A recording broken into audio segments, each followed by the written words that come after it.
the state of Australia's healthcare system and the state that Australia's Health Minister and Shadow Health Minister are in.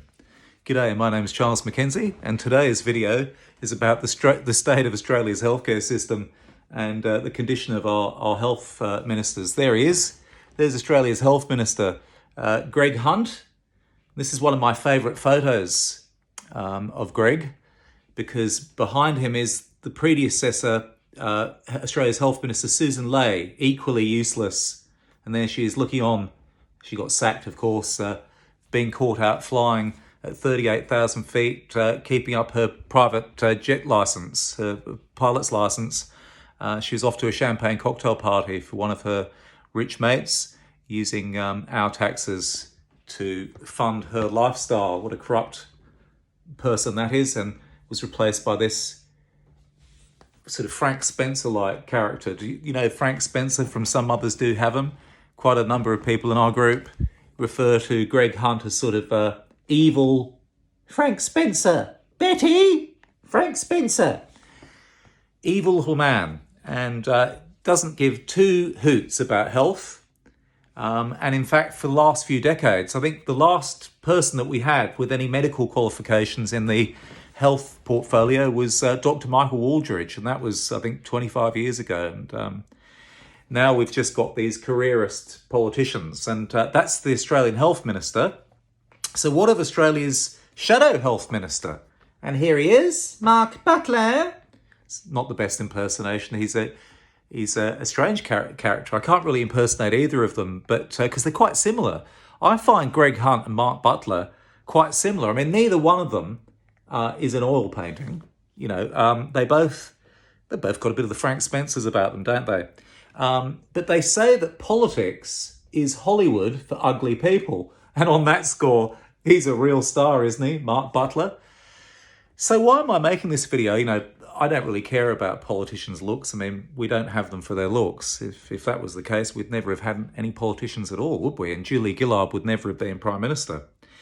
So, or Bob Hawke. I don't want to be a peer sexist. Bob Hawke, he was an Australian Prime Minister, and he was no oil painting either. So, what is this really about? Well, it's really about the state of our politicians who run our health. They're not interested in health at all. And what they are interested in is keeping up these contracts that they have and these agreements that they like to organise. And so a lot of the healthcare system today, a lot of Greg Hunt's work is just basically arranging the latest deal over vaccinations and other things that they'd like to mandate going forward and have the Australian taxpayer pay for. See, Greg Hunt's very interested in controlling the billions of dollars that will be handed over to a private organisation, billions of our money. And he and Butler, actually, they may be left and right of the political spectrum, but there's no difference. They'll argue differences. They'll say that one can do a better job than the other. But Mark Butler, his policies are exactly the same, really, as that Greg Hunt. And that is that everyone should get vaccinated. Do you have a slight sniffle? There's a vaccination for that.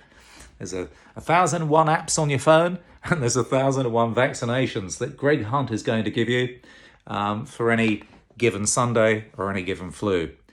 So these guys don't want to talk about contaminated blood, because that was where a pharmaceutical company, a massive one actually, it's one of the world's largest, it's an Australian company called CSL. CSL knowingly had children injected with contaminated medicines, and they killed, I think, 1,700 Australians with haemophilia knowingly by providing them with contaminated medicines. And what a terrible, bloody awful thing to do.